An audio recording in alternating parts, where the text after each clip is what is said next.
These investigations have shown a blatant disregard for the safety of human beings, and arrests must be made and have been made. There must be accountability for the actions and inactions of state employees. As the sheriff, I am angered at how these men were treated and how they died. Good evening. Thanks for joining us. The Dodge County Sheriff did not hold back today after revealing 9 employees at Waupun Correctional Institution, including the warden, are now facing felony charges connected to the deaths of 2 inmates. Sheriff Dale Schmidt said the lack of following procedures and the lack of accountability led directly to the men's deaths. The arrests include the former warden, 62-year-old Randall Hepp. He just announced his retirement yesterday. It also includes 8 of his staff members, from correctional officers to registered nurses. All reported to the Dodge County Jail this morning and all appeared in court this afternoon. Those charges include abuse of residents of penal facilities and misconduct in public office. Brittany Schmidt joins us live in the newsroom with details on how this investigation led to these charges. Brittany. Cammie, Bill, the sheriff also called out the Department of Corrections. He says he had a conversation with then DOC Secretary Kevin Carr about their investigative findings, who then resigned 3 days after that phone call. The DOC's new secretary, Jared Hoy, released a statement this afternoon saying they are cooperating with the investigation, saying more charges could be coming as 20 other staff members remain under internal investigation.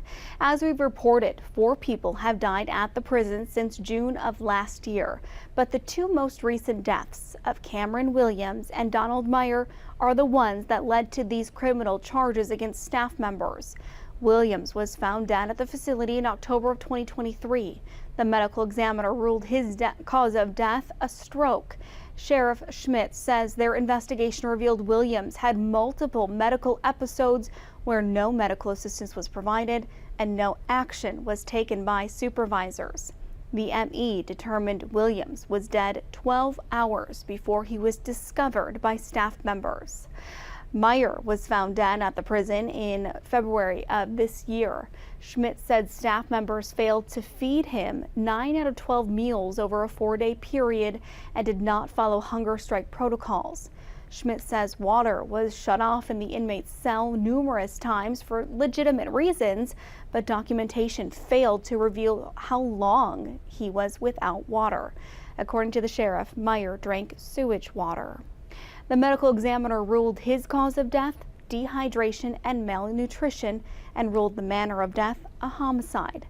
The Dodge County District Attorney explains why none of the employees are facing a homicide charge. In order to charge homicide against any individual, I have to show that one individual or several individuals were responsible for this, and I don't think that it was any one individual that was responsible. Our criminal code, even negligent homicide, does require an element of intent, and like the sheriff said, I don't think that there was any intent in these cases. I think this is purely one of neglect. Governor Tony Evers released a statement regarding the charges filed today, saying in part, quote, "Each and every person who's failed to do their job to the high level that we expect or treat people in our care with dignity, humanity, and respect they deserve should be held accountable to the fullest extent of the law. It's that simple," end quote. In the meantime, a federal investigation is underway at the request of Governor Evers last June to look into a suspected smuggling ring involving prison employees at Waupun Correctional Institution. That investigation is still ongoing. Cammie.